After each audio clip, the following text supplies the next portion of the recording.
Бројки со Наташа Мерсовска на Радио Слободна Македонија. Добар ден, ја слушате економската емисија Бројки на Радио Слободна Македонија. Председателот на владачката партија Никола Груевски најави дека владата ќе покрива дел од трошоците за купување печки на пелети, како и низа поволности за граѓаните кои што ќе го одберат новиот поекономичен начин на грејење. Кои ќе бидат бенефитите за ова, ќе разговараме со директорот на Македонски шуми Жарко Караџовски. Добар ден, господине Караџовски, ви благодарам што издвоивте време да гостувате во Радио Слободна Македонија. Добар ден, ја ви благодарам на поканата. Ви благодарам. Новиот проект кој стапува на сила од јануари наредната година треба да го намали загадувањето и да придонесе за заштита на здравјето кај населението. Кои ќе бидат бенефитите, за колку би се намалило загадувањето? Значи, овој нов проект е проект кој има многу бенефити. Значи, еден од тие бенефити е загадувањето на животната средина, може би еден од најбитните, од аспект на тоа што еве години наназад Македонија спаѓа во една држава во која што загадувањето на животната средина од година во година расте. И ако ги следиме сите параметри, која е причината за тоа, доаѓаме до сознание дека токму енергенсот кој го користиме за топлење, за топлотна енергија е главната причина. Значи тука го земаме енергенсот, нафтата, јагленот и на индустријските капацитети, но и огромното дрво како еден енергенс кој во овие изминати години е се повеќе се троши. Сето тоа придонесува да само некои податоци кои што ги имаме од Комитетот за здравство и така натаму, каде што упатуваат дека во последните години имаме пораст на трошоците за здравствените услуги кои што ги даваме за минимум 20% заради изголемени болести и причини кои што се јавуваат. И тие трошоци го коштат и самиот фонд и самиот буџет и така натаму, а од друга страна влијаат на здравјето на буџетот. Од тие причини овој потез кој што го најави или оваа инвестиција или овој проект кој што го најави председателот на ВМРО-ДПМН е еден од, според мене, најбитните и најважните. Значи, грејењето на пелети е една од најеколошкото грејење кое може, кое во овој момент постои во светот. И не случајно европските земји се повеќе се преориентираат токму на грејење со пелети. Значи, тоа е прво и важно енергенс кој е обновлив. Значи, енергенс кој го има во природата и кој е обновлив за разлика од сите други кои се трошат. Едната работа е таа, втората работа е што и по калорична вредност пелетата е на прво место по својата калорична издашност која дава, а од друга страна многу се минимални честичките, загадувачки честичките за воздухот во споредба со сите други енергенси. Председателот на партијата ги наброја тие, јас веќе искористам можно само да подсетам, односно да кажам одредени бројки со кои што се види колкава е разликата. Значи, разликата од пелетата до најголемото загадување кое го прави огромното дрво е за 20 пати помало.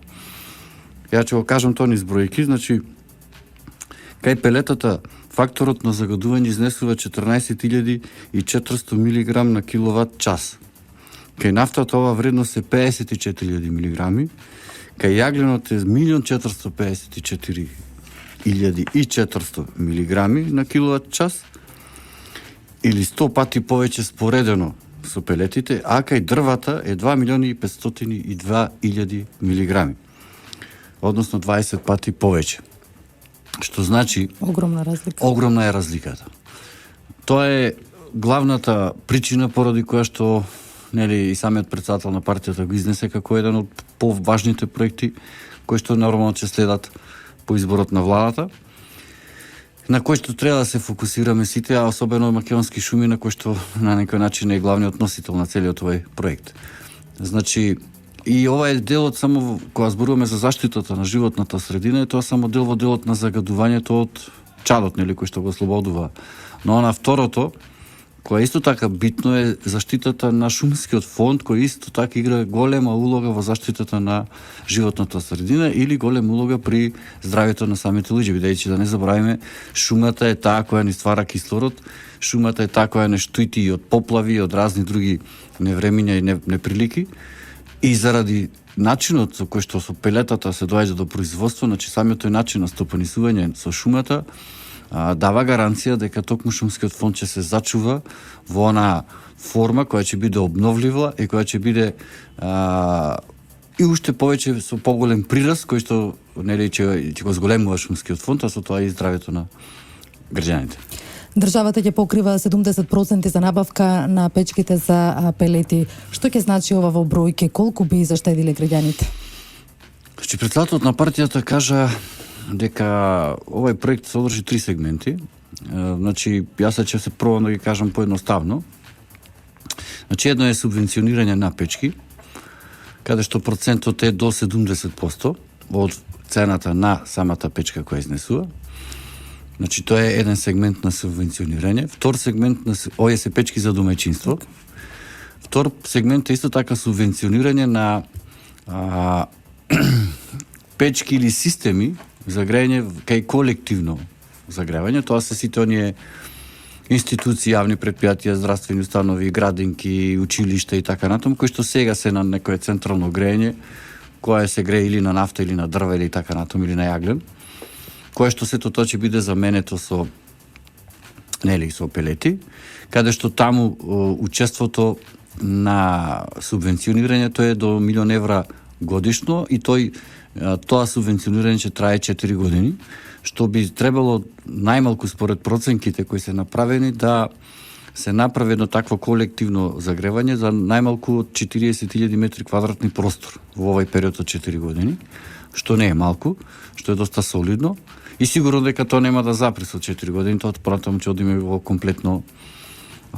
И онај трет сегмент е намалувањето на ДДВ-то од 18 на 5%, која е на субвенционирана сума, односно влегува како во пакетот на субвенционирање, со тоа што и тука има знатен поевтинување во смисла на и печките за домаќинство, но и за се друго кое станува збор. Значи, и исто е еден дел кога станува збор за ДДВ-то, ДДВ-то се намалува и на самата пелета како производ во рамките на продажбата. Од сите овие елементи кои ги спомнав, сето кога тоа ќе се сублимира, доаѓаме дека проектот е знатно интересен и знатно поволен и ќе предизвика според мене еден голем интерес. Можам да кажам со некој пример, кој што ги спомна и бројки ако може, колку кошта една печка, така. Например, еве една печка за домаќинство, која би се загревало домаќинство за површина од 60 метри квадратни, која земаме како некој просечен најголем од прилика простор кој што најчесто го имаме. Таа кошта 40.000 денари на пазарот. Ако сега ја примениме првата мерка, односно 70% субвенционирање на таа печка од 40.000 денари, тоа значи дека таа ќе биде намалена или поевтина за 28.000 денари, или толку ќе учествува државата во таа цена, а разликата за граѓанинот ќе биде 12.000, која ќе биде неговото учество во таа работа, односно во тој износ. Значи тоа е само по однос на субвенционирање кај таа печка. По однос на намалувањето на ДДВ-то, кога ДДВ-то се намалува од 18 на 5%, тогаш разликата е, да речеме, кај печка од 49.000 денари, тоа е она печка за 80 метри квадратни, разликата на цената кај субвенционарето би била 30.000, пошто е тој лимитот максимален, што значи дека би останале 19.000 за граѓанинот кој ќе биде неговиот дел и помалку за 5.700 денари кај самото ДДВ. Значи, кога доаѓа би се намалила цената. Значи, наместо 49.000 минус 5.900, колку би тоа дошло околу 44.000. Така. Што значи и едниот и другиот сегмент дава доста поволни услови за да биде интересно за домаќинствата, бидејќи како да кажам, беше и главната пречка, пошто грејањето со пелети не е некоја сега новина, значи ги има, постои во Македонија, но во многу мал размер. Токму беше таа причина поради што прво во Македонија немавме производство на пелети, или заостануваме многу во тој дел, а од друга страна сите оние пелети кои се најавуваат на пазарот се најчесто увозни и цената е висока. И од тие причини исто и за грените тела. Тоа беше тој дел кој што го дестимулираше граѓаните. Овај Колкава е цената на еден тон и колку во просек троши едно еден тон домаќинство за просечна превоз? цена некаде 11.500 денари на еден тон. Со намалувањето значи на ДДВ-то, разликата е за 1300 денари, значи цената би дошла 10.200. Просечно за ова квадратура која е спомнав од 60 до 80 метри квадратни, значи е некаде 3 тона, ако се земат 200 дена грена сезона, што значи дека за 5000 денари по-ефтино доаѓа нели грењето по ова сегашна, толку би било намалувањето, што не е за подценување, но ако го тој репер го гледаме, значи тоа е на финална цена која што ја кажуваме за пелети. Ако сега таа цена, која би дошла како со овие намалувања сите што ги спомнав, ја споредиме со другите енергенси, ќе дојдеме до ситуација дека цената и како е конкурентна.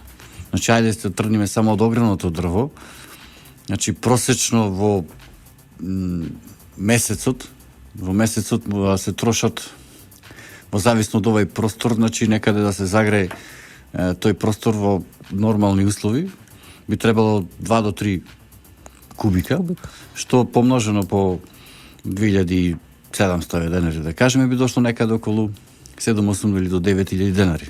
Со пелети е 10.200. Меѓутоа, ова е цена само на огромното дрво, али тука ако додадеме цена на утовар, цена на растовар, цена на сечење, цена на цепење и така натаму, доаѓаме дека цената е скоро приближно иста. И разликата на ефектот е далеку подобар. Прво, го немате тој физички труд кој треба да дајте за огромното дрво, да ги складирате, па да ги сушите, па сиот онај труд кој што се прави, па она џубре кое го ослободува дрвото, да не зборувам за загадувањето и така натаму. За разлика од тоа, пелетата ја клавате нели во котелот и немате никаква друга врска освен на една или на 2 недели еднаш само да ги стурите џубрето, односно пепелот која се збира, а загадувачкиот фактор е многу мал, како што го кажа. Бројки со Наташа Мерсовска на Радио Слободна Македонија. Гостин во емисијата Бројки Жарко Караџовски, директор на Македонски шуми. Господина Караџовски, со најновата мерка ќе се реконструира вашето предпријатие, односно треба да се специјализира. Како ќе функционираат Македонски шуми? Да, ова е еден голем предизвик за Македонски шуми. Нешто што треба да направи тотално преструктурирање во самата и организационо, но и структурно, во смисла на начинот на производство, начинот на стопанисување со шумите, начинот на одгледување на шумите и така да една комплетна реконструкција, зашто ќе бидат потребни неминовно или одредени измени на законската регулатива, особено законот за шуми. А што е суштината? Значи, прво, најважно е од се да се обезбеди таа дрвна маса која ќе биде потребна за производство на пелети. Она што е тука добро е што таа дрвна маса при производството на пелети се користи комплетната дрвна маса. Сегашното стопанисување или производство на дрвни сортименти кои што ги правиме останува доста отпад, кој што воопшто не се користи или трулува и скапува по шумите, или е предмет на разни кражби, или разни злоупотреби, а многу често и од нив може да се случат и пожари. Со производството, односно стопанисувањето, кога е систем за пелети како огревно, како систем на енергенс, се применува сосема различен. Значи, тука веќе се вклучува механизацијата, се оди на систем на долго дрво, што значи кроење на дрвото и све она друго што е материјал кој што не е употреблив за техничко, односно за производство на дрвна индустрија, се мели и се доаѓа до производство на пелети. Тоа сето на измелениот материјал се потоа конфекционира во вид на мали цилиндри кои што се пелети во посебен погон кој што тоа ќе го прави. Значи, од тука неминовна е механизација која што тоа треба прави, неминовна е модернизација на целиот тој процес и она што е најбитниот бенефит од сето тоа е што ќе остане голем простор во смисла на обновливиот процес на самите шуми или на биодиверзитетот кој што ќе биде зачуван. Една од можеби најголемите придобивки со овој начин на стопанисување ќе биде тоа што кражбите ќе почнат нагло да се намалуваат, а со време, откако ќе се зголеми бројот на граѓаните кои што ќе се греат со пелети и буквално ќе завршат, затоа што ќе нема огромно дрво, че нема потребно од огромно дрво на пазарот. Зборувам за период после 3 или 4 години, кога ќе биде ова свето максимално искористено. Затоа што оне кој се грее на пелети не му треба огромно дрво, тука ќе отпадне интересот кај сегашните дрвокраци за да го прават сето тоа. Значи, кога ќе влезе и науката, ќе влезе механизацијата, ќе влезе еден систем на стопанисување кој што ќе биде направен со една национална стратегија, која што треба биде носител и сами македонски шуми, ние ќе направиме попис, просто кажано, на шумите, на сите дрвни видови, за да знаеме кој може да влезат во тој процес за производство, кој може да остана за техничко, она што инвентаризација, она што сега го немаме. Сето тоа заедно носи една сосема нова слика, носи и на самиот шумски фонд, но и на самото јавно предпријатие. Но ние не се плашиме од сето тоа. Предизвиците мора да бидат иднината и на македонски шуми, како и на Република Македонија, да ги следиме сите овие европски токови, сето она што значи посовремено, поефикасно и тоа време ние да го правиме.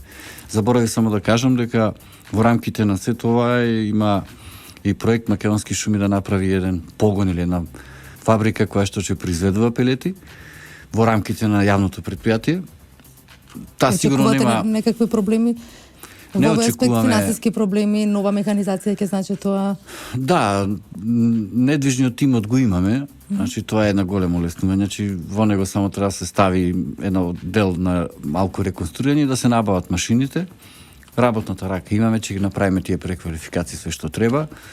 Секако дека ќе има одредени финансиски средства, кои што ќе треба да бидат потребни за тоа, но мислам дека македонски шуми со својот капацитет и ниво на располагање кое го имаме како приход годишен, кој ги имаме како одредени резерви кои што во рамките на нашето работење ги имаме или во делот на таа инвестициона програма, секако дека дел од тоа ќе искористиме токму за тоа, а потоа ќе ни се врати со текот на годините.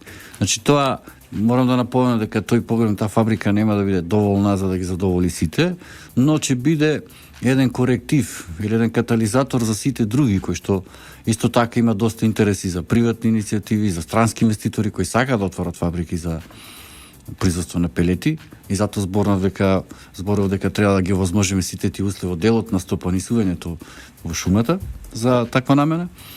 Но ние со нашите значи формирањето на прецена цената, потоа на условите кои ќе ги понудиме на пазарот, заедно со сите мерки кои идната влада ќе ги даде во вид дел на програма на влада, ќе гледаме да бидеме и главен и битен коректор за да ја влијаеме на таа цена, да не оди цената превисока или како и до сега она што го правиме со огромното дрво, затоа што и ние сме како предпријатие, затоа сме формирани да бидеме коректив на цената, да не биде терет на буџетот на граѓаните. И се надевам дека тоа ќе даде резултат, исто така тоа ќе стимулира и други да инвестират.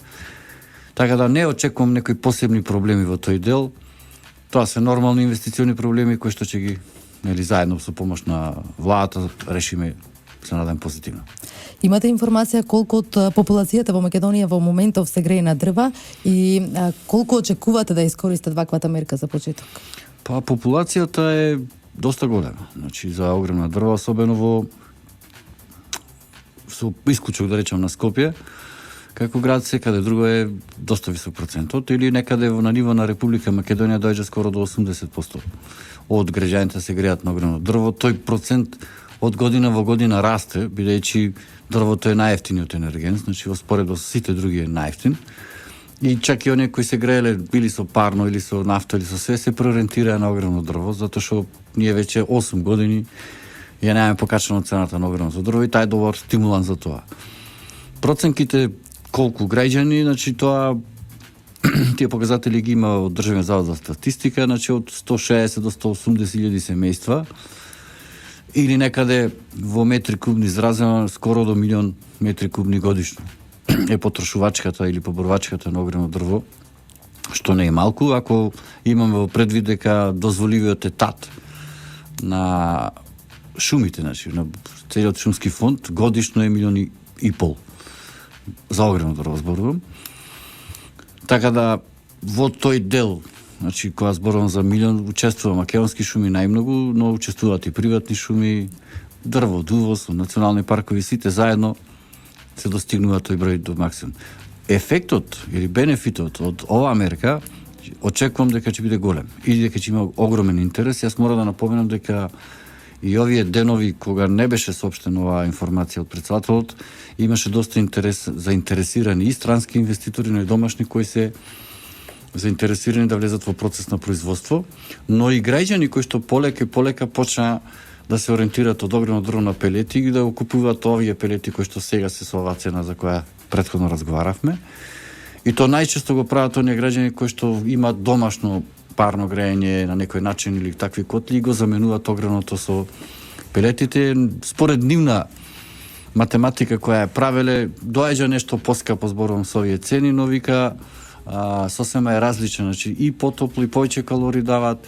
Таа печка е 9 пати повеќе, значи има емисија енергија за разлика од старата печка. Енергија ослободува 90% за разлика од оние печки на обично дрвно огромно, каде што максимум дава до 60% енергија, значи таа се губи во рамките на самата печка. Сето тоа кога ќе го израчуна и да не зборувам дека кога се греј, особено кога имате дома домашно парно грејење, треба да запослите некој котлар да стално става дрва и го чисти котелот, за разлика од она кога се греете на пелети, таква потреба немате, затоа што тоа сето се регулира со еден термостат, патна автоматика, така да интересот ќе биде голем во секој случај. Во проценти од овие 80% кои што во моментов се греат на дрва, како очекувате да се од година во година да расте, да се преориентираат на грејење на пелети? Имате некој сооднос како е во земјите членки на Унијата? Значи, во Европската Унија, значи, во овој период од 2011, значи, до 2014 година, и производството, и поборувачката е зголемена некаде за 25 па и повеќе насто. Од друга страна, ако ја погледнете, Европската Унија е еден од најголемите корисници, односно потрошувачи на пелети во светот. Таа е некаде со 74 па и повеќе насто главен потрошувач или корисник на пелети во целиот свет, кога се бериме, што значи дека Европа тоа не го прави случајно. Погледнете ги шумските фондови во развиените земји во Европа, погледнете ги системот на грејење, каде што пелетата е текако баран енергенс.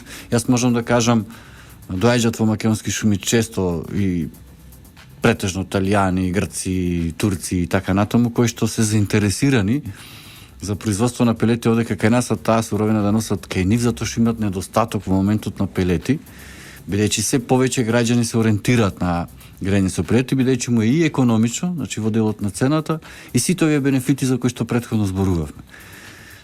Така да, следејќи го тој пример на Европската Унија, ние сме исто така држава која еден ден ќе бидеме равноправна членка со Европска Унија, ние мораме од сега да почнеме да го тоа што повеќе, а да не забораваме дека токму еден од препораките на Европската Унија за наша равноправност е да водиме сметка, односно да водиме сметка и за загадувањето на животната средина и за се она што значи енергенс.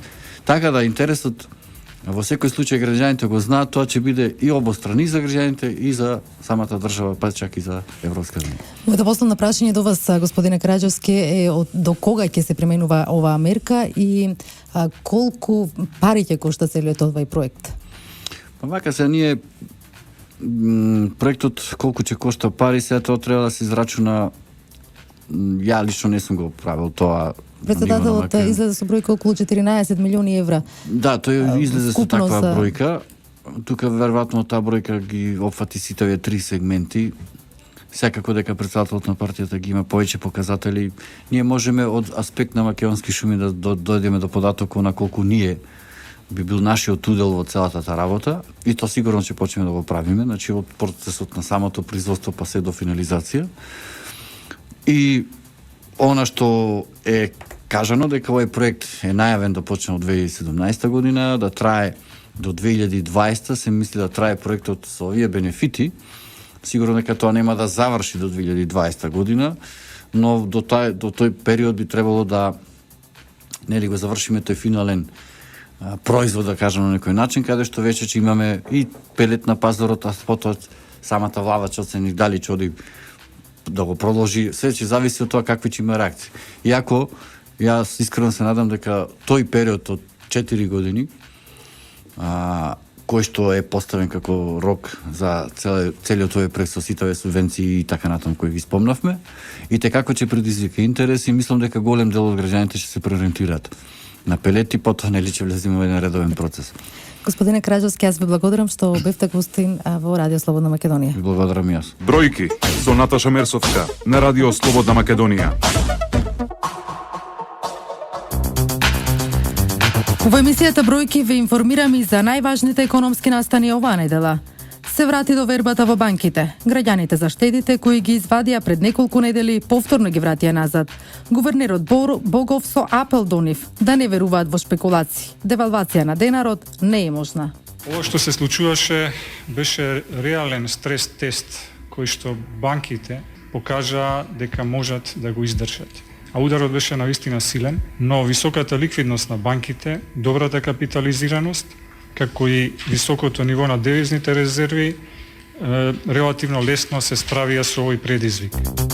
Одлуката за зголемување на референтната камата за 0,75% пак за сега нема да ги поскапи кредитите, вели председателот на Сдруженијето на банкари Коста Митревски.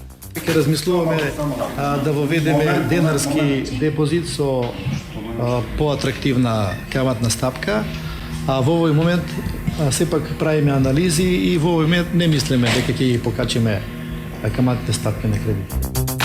Приватен инвеститор од Швајцарија за 1,2 милиони евра во целост ја купи Алфа банка, која се ребрендира во Silk Road банка. Најави новини во банкарското работење во Македонија и после 6 години загуба очекува оваа банка да стане профитабилна. So this is what we would try to do is to bring certain processes. Сакаме да донесеме нови процеси тука во Македонија, да ги искористиме и луѓето и соодветно да ги вклучиме во сите тие процедури. Меѓународната банка се представува доста техничко прашање, едноставно во регионот тука што се случува пред се работи за едно основно банкарство. Буквално не стана збор за аутсорсинг, тука ќе се бидеме дел од ваквиот бизнис, да го пренесеме тука во Македонија, кој што е доста интензивен во однос на обемот на работа.